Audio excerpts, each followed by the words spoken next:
welcome everyone. I'd like to welcome you to this live panel. My name is Jessie McLean and I am one of the associate directors this year at the IWAC conference. I have the privilege of being the go-to point person for this session as well. The title of this session, just so you can make sure you're in the right place, is G.4 Institutional Innovations in WAC. And we have the privilege of hearing from two panelists today. And we have Dan Melzer as our chair. So to get started, before I walk away, I will turn it over to Dan. And thank you all for joining us. Thank you, Jessie. I'm going to introduce the presenters.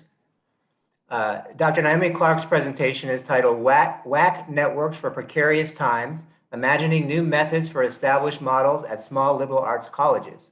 Dr. Clark is an associate professor of English and Writing Center director at Loras College in Dubuque, Iowa, where she teaches composition, professional writing, and rhetoric courses.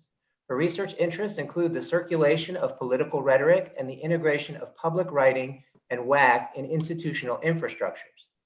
Dr. Chris Elder's presentation is titled WAC from Scratch, a Stage 1 report towards sustainable WAC at a Hispanic serving institution. Dr. Elder is an associate professor of rhetoric and writing at the University of New Mexico. Her research focuses on supporting underrepresented student populations in composition studies and across disciplines. She has published in WPA, Writing Program Administration, Composition Studies, Composition Forum, and across the disciplines, as well as 3Cs this coming December.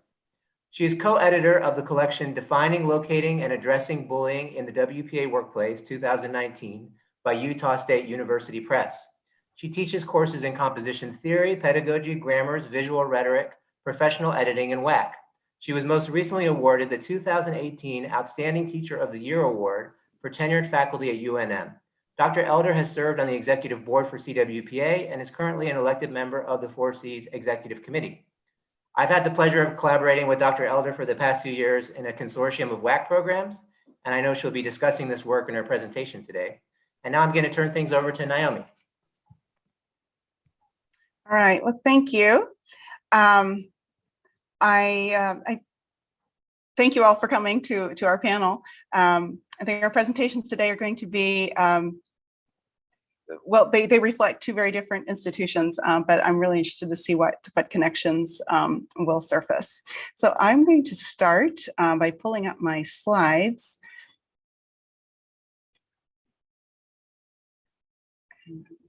Here we go. All right. So yes. So the official title of my presentation is WAC Networks for Precarious Times, as it's reflected in the program. But I also kind of have a shadow title. So another title for this could be Towards Sustainable WAC, How Far Can You Get with a Stealth Approach? So scholarship in the field of WAC has long emphasized that successful WAC initiatives demand an intentional two-pronged approach, the bottom-up consensus of faculty in concert with the material support of administration. And if there's anything I remember from the mentoring of Marty Townsend during my grad school days, it's the vital importance of this point. And we could go back to 1992 and further from back then to the present day. WAC scholarship has emphasized the importance of beginning a WAC initiative with conversation and collaboration among self-selecting faculty members whose genuine interest in the pedagogical potential of writing is evident in their voluntary investment of time and energy, right? So conventional wisdom, we all are very familiar with, right? And I'm certainly not here today to challenge this idea that grassroots support is a prerequisite for attempting to develop a formal WAC program. But I do want to initiate a conversation about the options that are available to possibly lone composition faculty who see a pressing need for starting or restarting, as the case may be, WAC initiatives on our campuses, and yet find ourselves stymied by the realities of austerity and uncertainty that characterize late capitalism. So being a lone compositionist is nothing new, but I'm interested in thinking about what the potential, but also possible pitfalls are in our current economic and social context. So my central questions today have to do with application. And They include, the first one, where do we find space for recurring free-flowing conversation and collaboration in a context of bloated service expectations that are shared by shrinking numbers of tenure-line faculty? Second question, how can administration's verbalized support of WAC be leveraged into formal action when at the same time the threat of faculty burnout looms on the other side of yet one more well-meaning but exhausting initiative? And I'll unpack that question in a moment. Thirdly, what level of institutional support for professional development and course caps, those kinds of things, can we reasonably expect at a time when demographic predictions flash the warning signal of shrinking enrollments ahead, or and other kinds of budget cuts that come with austerity? So in other words, what do we do when faculty working conditions effectively challenge the cultivation of grassroots support for WAC on one hand, and at the same time, austerity policies and threats of reduced enrollments weaken institutional support? So if we think of this model, this very conventional model of institutional support and bottom-up grassroots support, and then we think of kind of both of these realities of the current time countering both of those efforts. And so today I'm going to use the context of my own institution to explore these questions, but I think it's safe to assume these dynamics are not unique to my own home campus. So I split my time between teaching public writing, composition in the English program, and directing the Writing Center, the small religiously affiliated liberal arts college in the rural Midwest. And in the many conversations I've had over my 7 years on campus, there's been virtually universal agreement among members of the faculty and administration that writing is important and that students need more instruction in it. And yet, so we're not talking about a hostile environment at all. And yet, over the past 2 decades, there has been minimal investment in WAC infrastructure beyond maintaining a writing center. So 4 years ago, a new academic dean arrived on campus. And since her arrival, she and I have had many warm and positive conversations about the need for formalizing a WAC initiative, or at least gathering a group of people together in a room to talk about it. She also enthusiastically supported my participation in the WAC Institute in 2019 in Denver, where I first met my co-panelist and the chair of our panel. And yet to date, there have always been competing initiatives that have delayed making WAC a priority on our campus. In addition to routine service commitments that we all have, there have been expectations of broad faculty engagement and gen ed curriculum revision, overhauling the first year experience, reaccreditation, just one thing after another. Then just as a window of opportunity was appearing on the horizon, a worldwide pandemic turned everything on end. So over the years, I've debated about just how hard to push for WAC. Repeatedly, I've concluded that inviting already overworked faculty members to squeeze one more series of appointments into their schedules on top of their other existing teaching service research commitments would be more likely to jeopardize grassroots support for WAC than build it. And not to mention that until about a year ago, I was pre-tenure and so of course, somewhat cautious.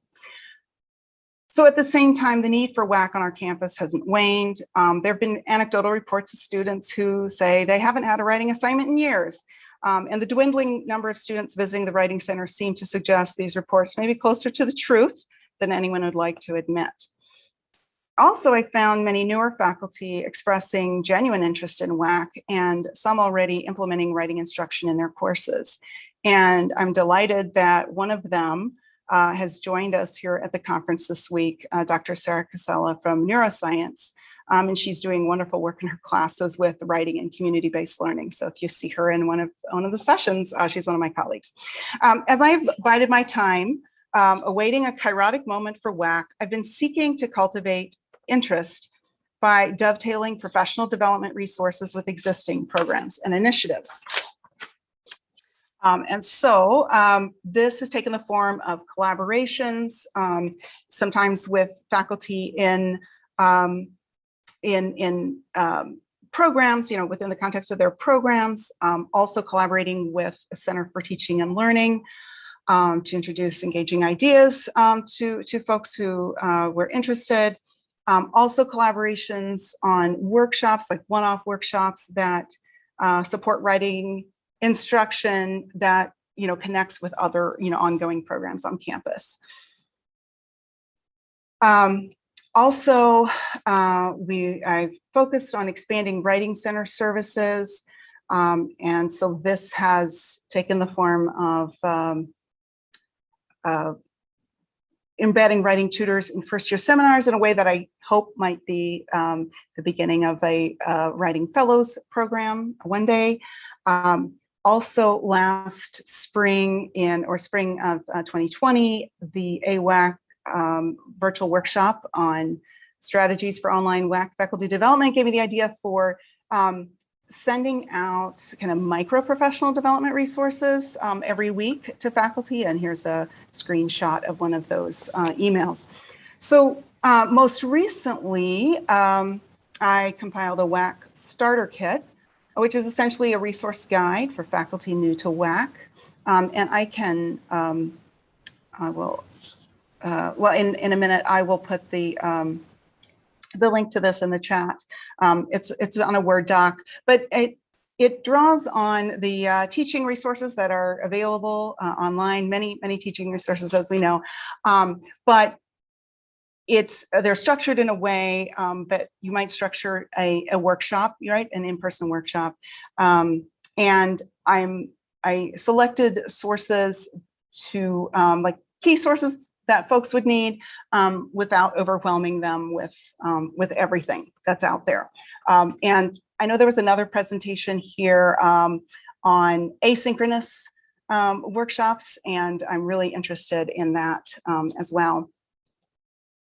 And part of my distribution plan here is also reaching out to new faculty directly, one-on-one, to share the starter kit with them, and to start establishing those relationships and offering writing center resources to them.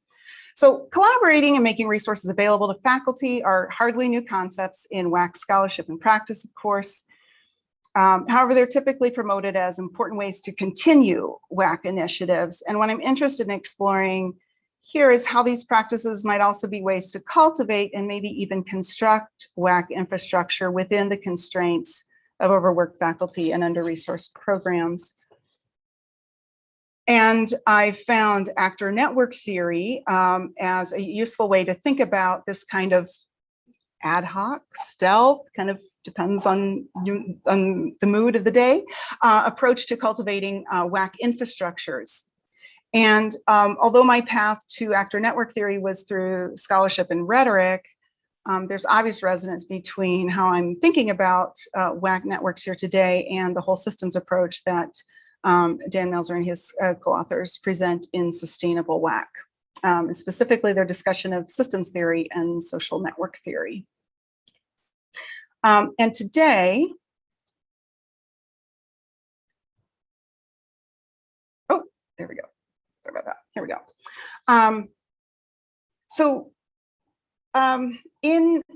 As we look at these common network structures, and I'm thinking about how it applies to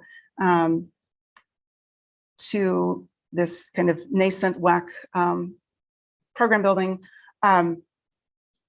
I think about the translation process of actor network theory, drawing here on Clay Spinuzzi's work. And in that kind of conception, this diagram here on the left, the network on the left, a centralized network, is one where this central node represents tremendous social power. An individual in this position who is facilitating collaborations and connections in the context of an institution is in a privileged position that allows this actor to strategically leverage opportunities and connections for specific ends. So for example, my role as writing center director gives me access to other parts of campus and gives me a certain level of permission to promote WAC that I would not have if I were if I had a full-time teaching appointment, say in English. So while that lone compositionist role can feel isolating, the uniqueness of the role also grants a certain amount of latitude. And so facilitating workshops and collaborations is one way to make the most of the advantages of being a lone actor, as it were, continually drawing attention to the value of writing instruction. And then in the center, we have a decentralized network. The individual behind a stealth WAC initiative or ad hoc could be seen as part of a centralized or decentralized network.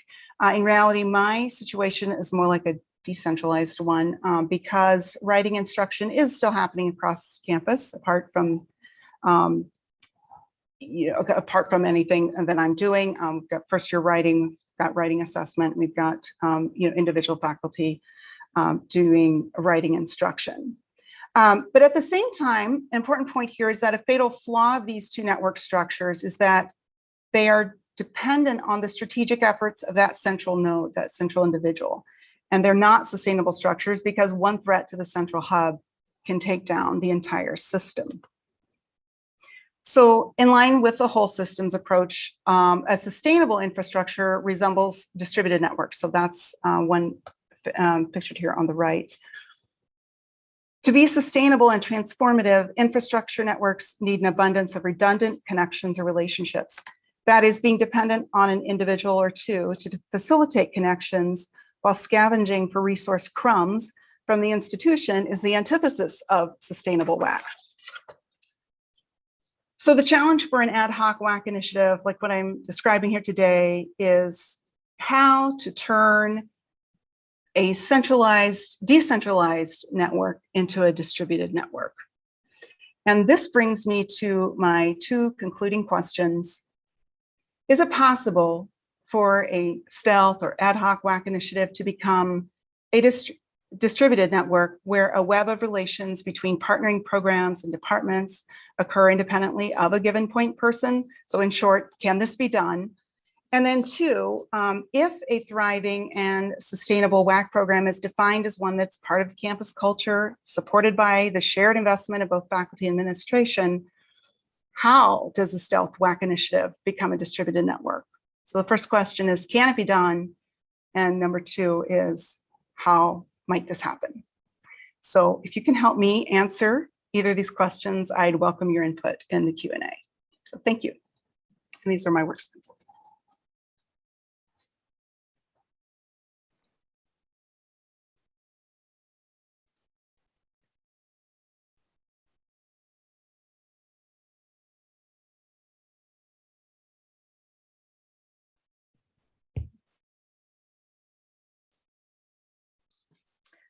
Naomi, thanks so much for your presentation. I'm actually, what's the word? Intrigued, excited, interested to get to your last two questions, because as you were talking, I was thinking about how much, as you were saying before the presentation, how much, even though we're coming from very different institutions, how much you and I have in common in trying to get this WAC program up and going, especially in terms of faculty conditions and how those challenge support for WAC and also best practices, right? Yeah, so thanks so much for that. Hi all, thank you for being here today. I'm Chris Elder. It's nice to see both new and familiar faces and people like Alyssa, who I owe an email to. Over the past 2.5 years, I've served as UNM's first WAC director. Of course, a majority of that time was spent supporting faculty through COVID-19 and switching to online learning. However, I was still able to carve out time for the research I'd like to share with you today. Let's see if okay, great. In Sustainable WAC, Michelle Cox, Galen, and Dan Melzer, two of whom are here today, identify 4 stages of a whole systems approach to launching and developing a sustainable writing across curriculum program. Understanding the institutional landscape, planning a program, developing projects and making reforms, and leading for sustainability. At the University of New Mexico over the past 2.5 years, I've focused on stage 1, understanding my institutional context, with an emphasis on 2 strategies identified by the authors. Understand the system in order to focus on points of interactivity and leverage, and understand the ideologies that inform the campus culture of writing. With the first strategy, my specific intention was to identify faculty across the disciplines who support and perhaps already integrate into the curriculum writing at the undergraduate level, in an effort to build a coalition of faculty supportive of WAC. With the second strategy, I seek to understand faculty ideologies that influence WAC practices on campus. Deciphering these ideologies can help me, quote, make visible the assumptions that underlie practices, anticipate points of resistance, determine which existing ideologies might be candidates for change, identify ideologies that clash, and plan strategies for handling those differences.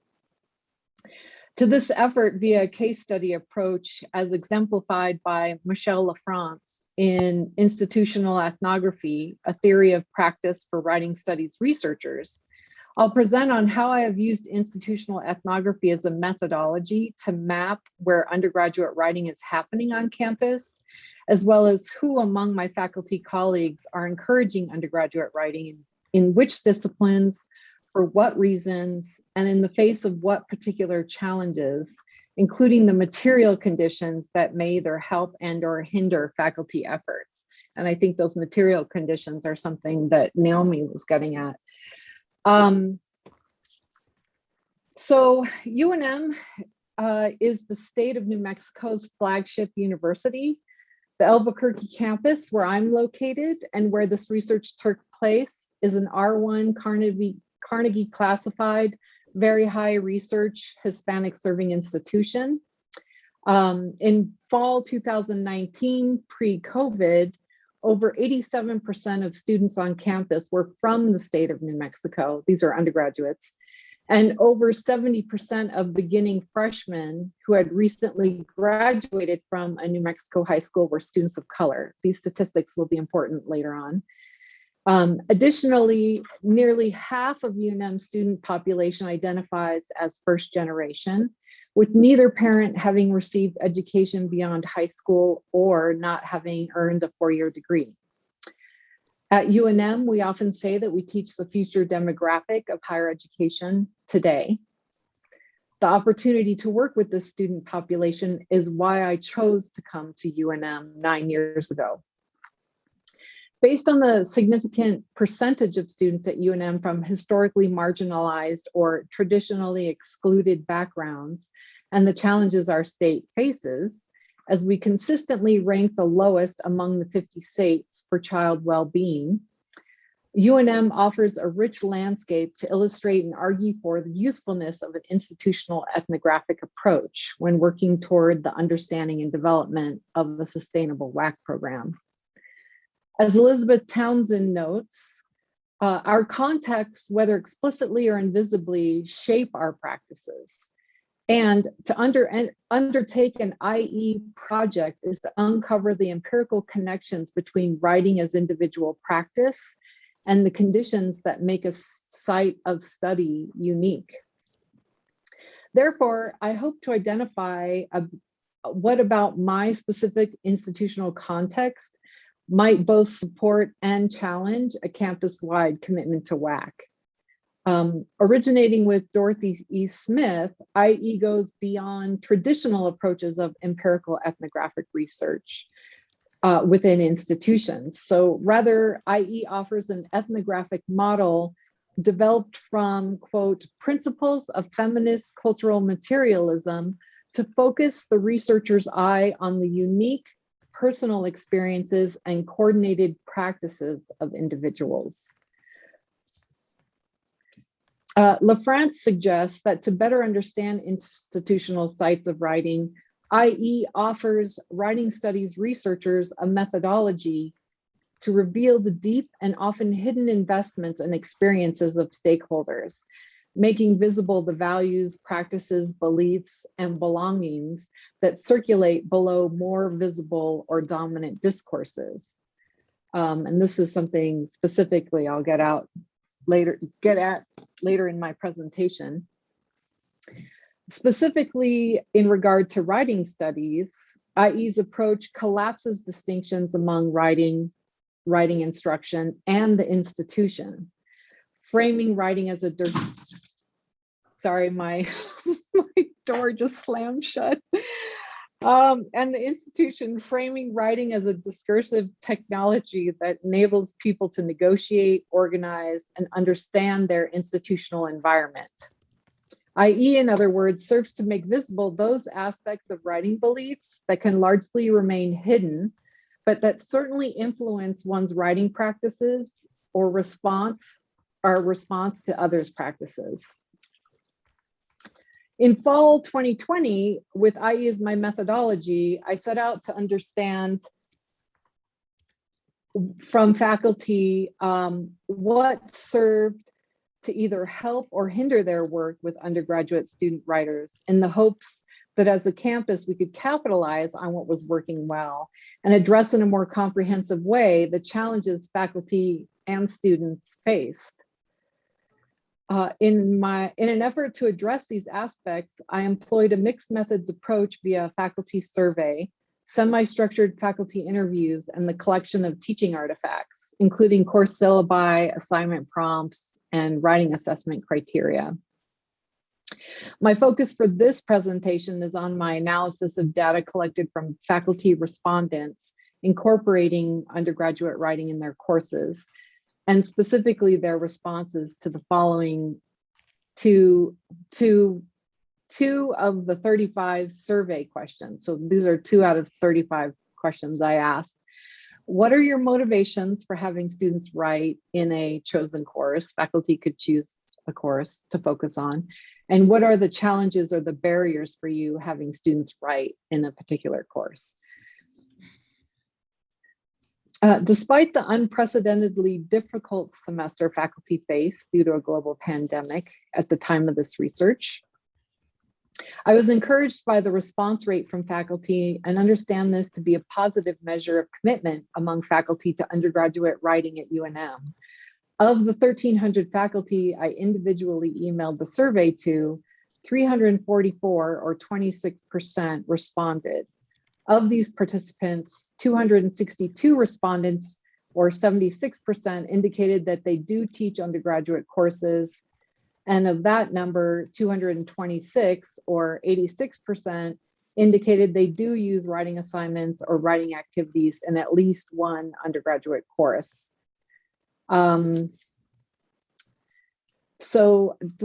This graph here illustrates the various schools or colleges and undergraduate programs on campus represented by the 226 faculty respondents who use writing.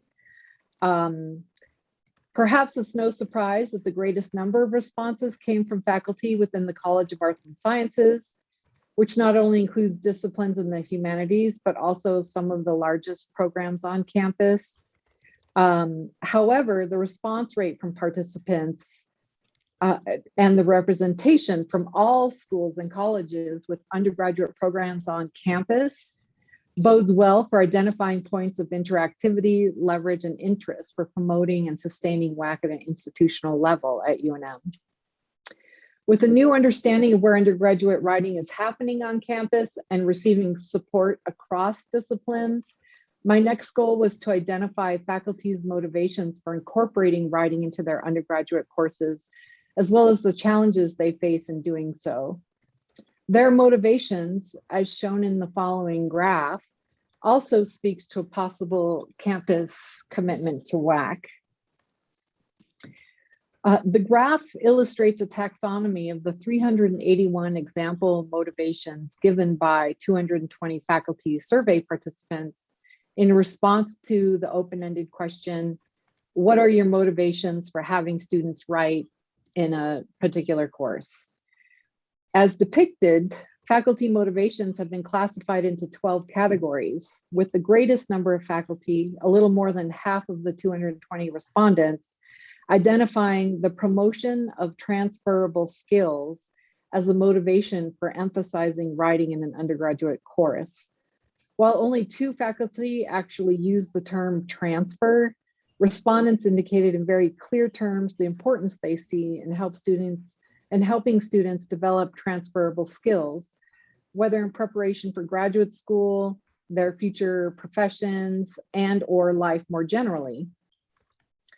As one faculty member wrote about students wishing to attend graduate school in the future, in honors courses, the goal is to promote students' engagement and experience with evidence-based practices and research.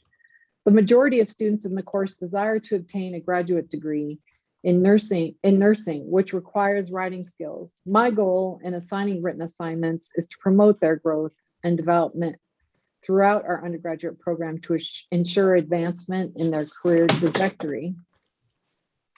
Another respondent from the School of Architecture and Planning wrote about students' development of their writing skills as a kind of duty or as a kind of duty of citizenry or community.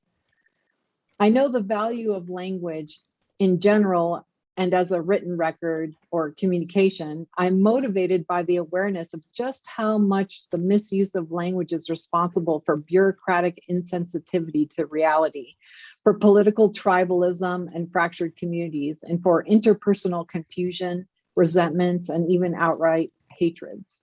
Learning to write is a big step towards being able to contribute to solutions. Faculty also recognize the generative aspects of writing as a tool for learning. I'm motivated for students to write to learn, to connect with their own thinking process and idea generation. This can serve as a foundation for communicating with each other about and exchanging their ideas about the subject matter, as well as a tool for fostering critical thinking, to teach brainstorming, critical thinking, and reflection of course concepts. I want students to realize that the business concepts we teach are not purely objective. Journaling, application, and reflection are also very important. Additionally, a number of faculty identified students' needs for practice as a motivation for assigning writing. Formative and alternative assessments were also identified as reasons to ask students to write. I want to see their grasp of the concepts we're covering as the course builds on these concepts, and it helps me know how to better guide the class as a coach would. I want to make sure students are not being left behind in the course and their writing conveys they're staying together as a cohort. Reflections help me to know how the course is evolving and proving meaningful to them as learners.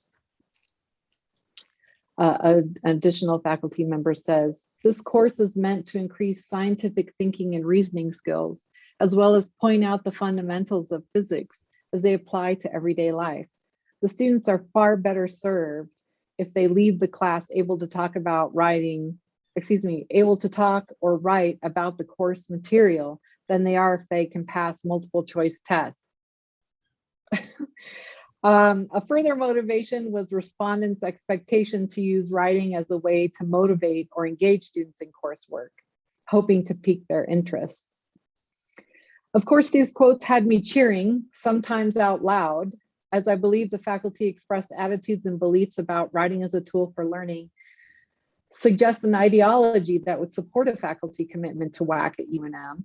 So I was then intrigued to look at the aspects that could make WAC work a challenge for faculty. This graph here reflects a taxonomy of the 342 responses from 216 faculty participants in answer to the following open-ended question. What are challenges or barriers to having students write in a chosen course? The challenges that faculty identified were classified into 3 general categories. Those faculty saw initiating with students, 184 respondents or 85%. Those associated with the material conditions of the work, 126 respondents or 58%. And those identified as faculty's own shortcomings. Respondents the number was 21 or 1%. A remaining handful of respondents either answered none or not sure when asked to identify challenges. Compared to the motivations faculty identified, there was less agreement among faculty as to the specific challenges they faced when incorporating undergraduate writing. While the largest combined category related to the challenges faced with students, the greatest consensus among faculty, 95 respondents or 44%, was in relation to time constraints. Specifically, faculty described the time it takes to grade papers or provide useful feedback to students as, quote, daunting or prohibitive due to high student enrollment in a class, a high teaching load, and or a lack of support from a course TA. Faculty reported class sizes ranging anywhere from 20 to 200 students and up to 300 students per semester. An additional material condition faculty identified to a smaller degree included the difficulty in balancing time and attention to writing instruction and faculty and students' access to the correct technology needed for a class. Of the challenges faculty identified facing with students, a number of these seem to stem from the differences in preparation and skills faculty identified among students, including grammar knowledge, critical thinking skills, the ability to write up research, comprehension of course content, degree of experience writing in the disciplines, reading ability, and understanding plagiarism. Faculty also identified their own shortcomings as challenges, including their difficulty in communicating to students faculty expectations for an assignment and, without being too prescriptive, designing fair assessments and successfully tracking students' progress with writing. The goal of this research has been to identify disciplinary locations on campus where undergraduate writing is being supported and taking place so that may be leveraged for broader sustainable support for UNM's nascent WAC program.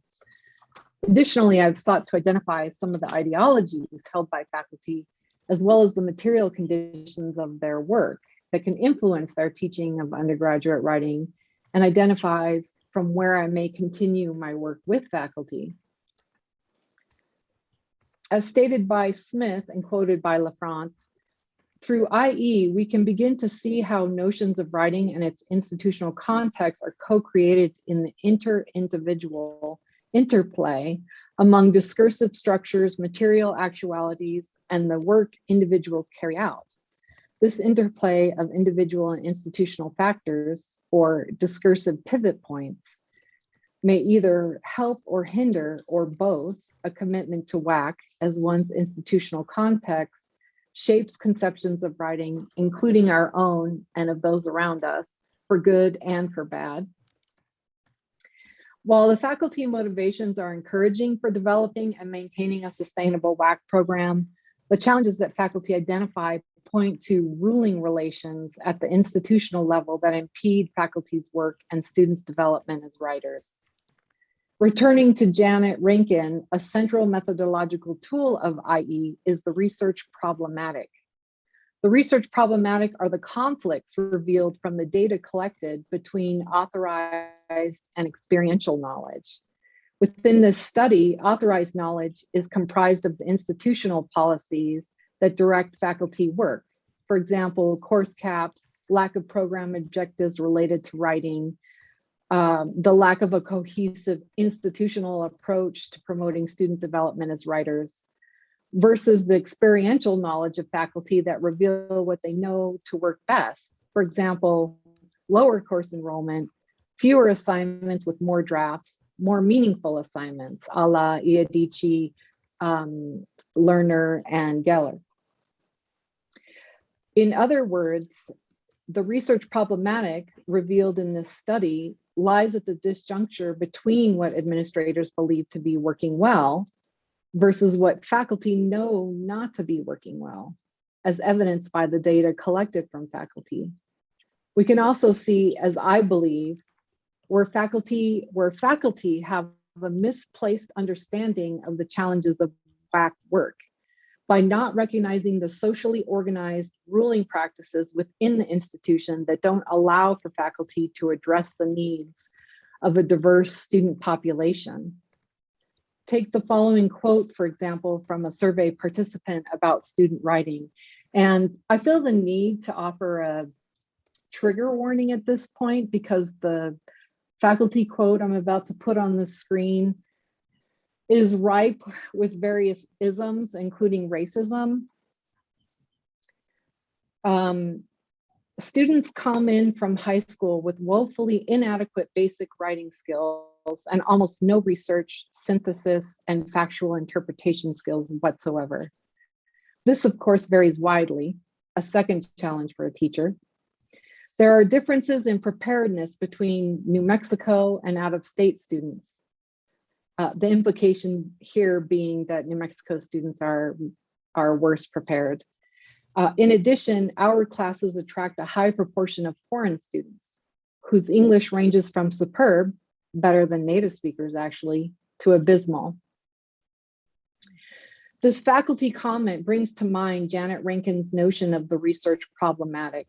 As Rankin states, at its heart, the work of noticing the small problematics that provide direction for a coherent arc of the larger analysis of this data is simply learning to notice the occasions when the knowledge generated in the daily doing of work is subordinated by or in tension with other abstract knowledge that is used or supposed to be used to decide and to act. This faculty comment then uncovers for me a key discursive pivot point for WAC work at UNM. I believe it incorrectly identifies students as the challenge when in reality, I believe the faculty member is pointing to and perhaps carrying out an institutional as well as statewide ruling relation, systematic racism and classism. Year after year, and again in 2019, the state of New Mexico is ranked the lowest in child well-being, 50th out of 50. We have the highest child poverty rate in the nation. And our 50th out of 50 ranking includes overall health at 48, economics, we're 49, family and community ranked at 50, and education, 50. While the Annie E. Casey Foundation reports an improvement on average across the US in 11 of the 16 Kids Count index measures for child well-being, they also report that as a nation, we have, quote, failed to eliminate the racial and ethnic inequities, have failed to eliminate the racial and ethnic inequalities that continue to leave many children and their families behind. This is nowhere more apparent than in the state of New Mexico. The question then is, how might the state level context influence or shape faculty assumptions or ideologies about undergraduate students' preparation as writers, who at UNM, when considering the indicators above, are perhaps overwhelmingly among the most at-risk student population in higher education? However, the generations, this is not to say that a child's race, ethnicity, socioeconomic background, or level of well-being as a child is a determiner of their success in higher education. However, the generations-long racial inequities and systemic barriers that persist in the United States that negatively and disproportionately affect the well-being of African American, American Indian, and Latino children when compared to the national average is clear. These same inequities can affect students' access to and quality of education, as well as the preparation they receive before attending college or university, including at UNM, and where they go on to receive little support from faculty due to the systems and policies put in place at the institutional level. This discursive pivot point is key to and instructive for stage 2, the planning stage of Cox, Galen, and Melzer's whole systems approach, as I work with stakeholders to develop a more cohesive plan for supporting faculty with undergraduate writing at my institution. As quoted in Sustainable WAC, implementing WAC in the 21st century means using data to demonstrate the value of a WAC program to all constituents, as well as how to align WAC work with institutional and political imperatives. What I hope my research will continue to do is make clearer how to make the WAC program a central hub towards these efforts. My next steps at the University of New Mexico is to involve multiple stakeholders from across campus, work toward positioning the WAC program for greater interconnectivity and leverage on campus. And Naomi has given me some really great graphics to think about the best way to do that. And also amplify students' voices about their experiences with writing and instruction. While the faculty comment above is both instructive and discouraging for what it uncovers, the majority of faculty responses, such as this next one, give me hope. I am motivated for students to write to learn, to connect with their own thinking process and idea generation. This can serve as a foundation for communicating with each other about and exchanging their ideas about the subject matter. I'm motivated to help students access and exercise their own voices and hopefully to develop a positive relationship with the writing process. For those who may want to pursue writing as a part of their vocation or career, I'm motivated to equip them with tools and connect them with ways of writing within the discipline or field. While this faculty member may, based on their answer, look like a writing professor, they are in fact an assistant professor in the dance program at UNM. Their comment reflects the valuing of students and writing that I hope to take other faculty to. I believe IE and the whole systems approach to WAC can help get us there. Thank you.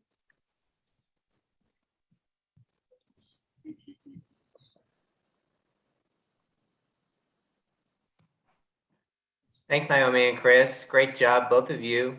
We have time, plenty of time for questions in the chat, or if you just want to raise your hand.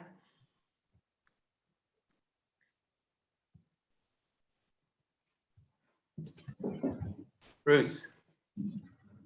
Thanks, Chris and Naomi, for really interesting and engaging presentations. I was really, I think, struck by the degree to which material conditions shape the work of writing across the curriculum. And I guess my question is thinking about how can we, taking up some of the work around sustainable WAC and these sort of political imperatives, think about labor as one of those political imperatives of teaching and instruction. And then for us at our campus too, like that has been an issue about faculty reporting that they don't have enough time in their days to incorporate writing instruction. And so I guess this is a question for both of you, but I also know, Chris, there's been some unionization happening at UNM too, to maybe speak a little bit to those sorts of connections between these ideas about focusing on the material conditions. And I, like Chris, was really struck by your survey results about, that being like 3 times more than anything else that faculty mentioned, and maybe to talk about, those sorts of connections that you might see between material conditions, the labor of writing instruction, and how WAC as a sort of institution can address some of those concerns on our campuses. Thanks so much for that question, Bruce. And for those of you who don't know or haven't met Bruce before, he also has been very important and instrumental in unionizing graduate students at Urbana-Champaign. Am I right, Bruce? Yeah, so hats off to him. It's funny, Bruce, that you should bring up the union because as some of you know, and as maybe Bruce implies, I've been a leader in developing the union at UNM over the last 3 or 4 years. And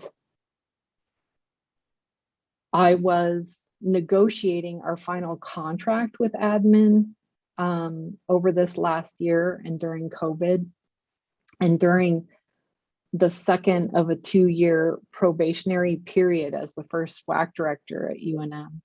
And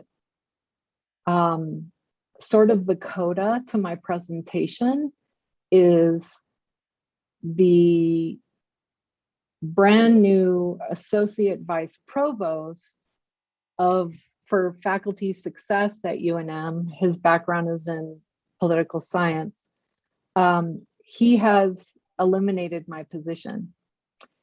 And I believe I suspect that one of the reasons why is while we were negotiating the faculty contract, I pushed really hard against forcing faculty to be observed during COVID this past year.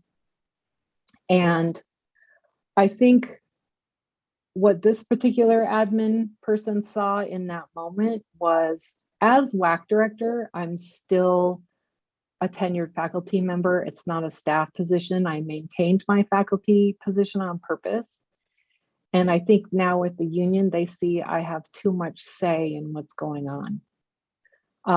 Because if they hire a staff person, they don't have the protection of the grievance process of the union, et cetera. So I think that adds to the material condition.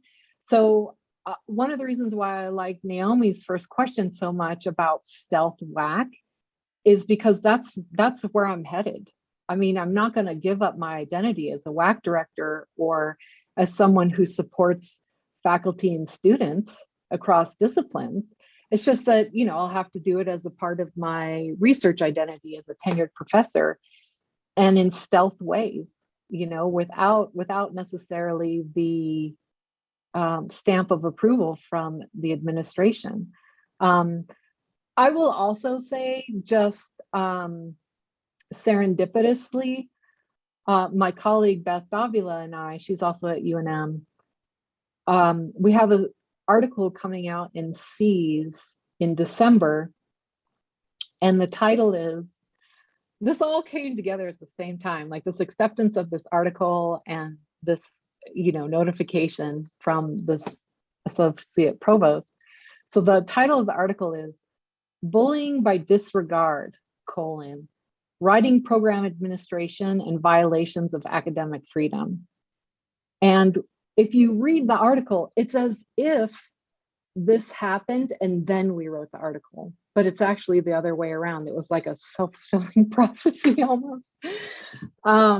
Yeah, so, you know, it's the same old, you know, fighting against a corporate model of higher education, enrolling too many students in a classroom so that only those students who were the best prepared might actually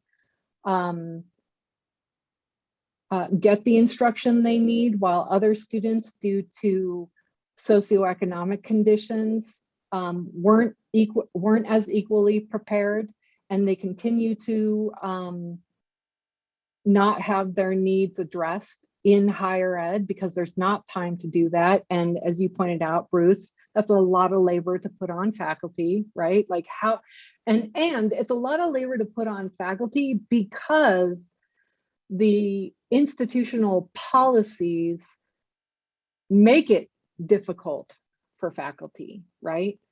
And so, you know, I mean, hopefully one of the answers is unionizing faculty, but even if you can't unionize faculty, at least bringing them together in this grassroots effort to say, we want to support students, we want to have opportunities to support students in a better way, and using that pressure to pressure admin.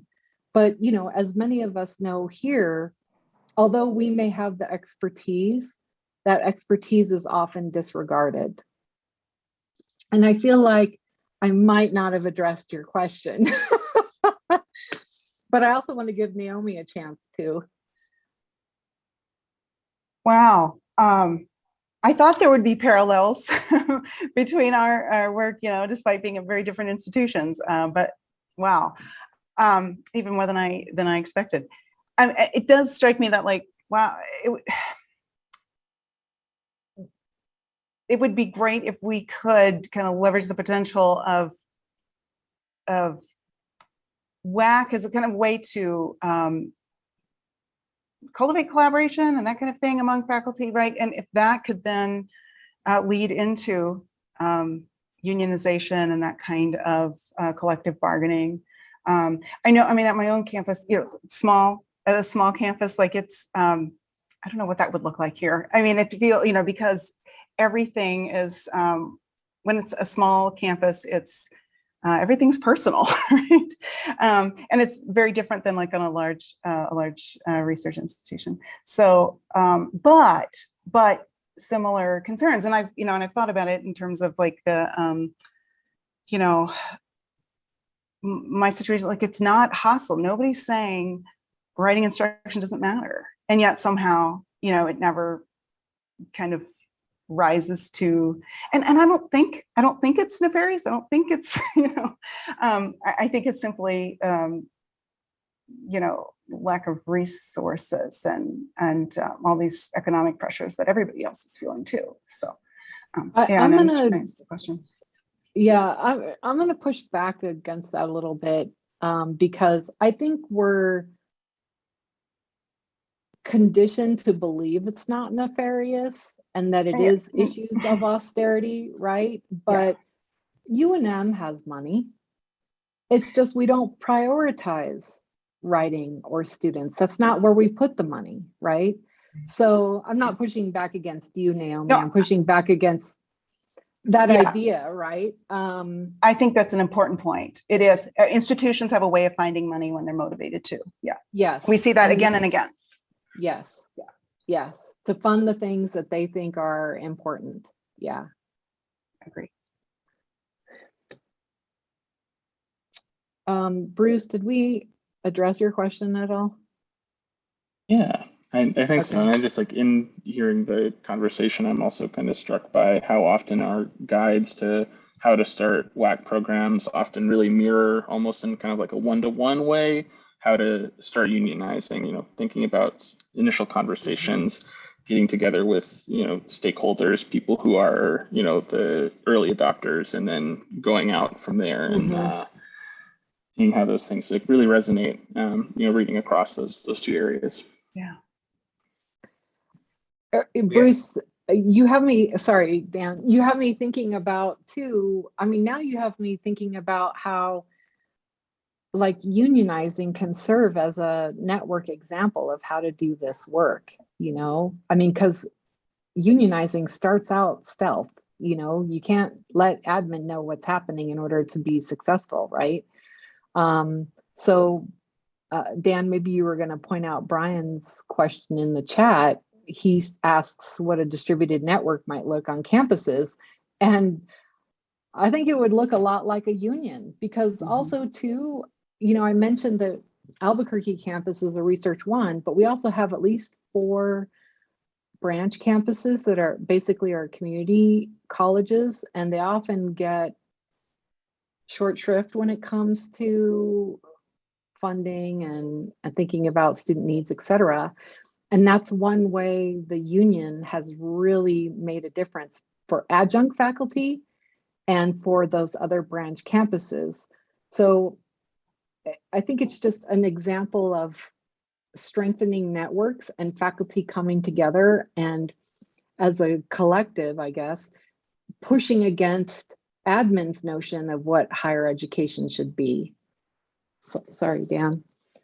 No, you're right. I was just going to point out Brian's comment, but I'm glad you wandered into the topic of finding these parallels between union organizing and WAC, creating WAC programs. And I'm also wondering, Chris, not to put you on the spot, but do you see any strategies that you use as a union organizer that you can then use to revive or grow the WAC program, like specific strategies?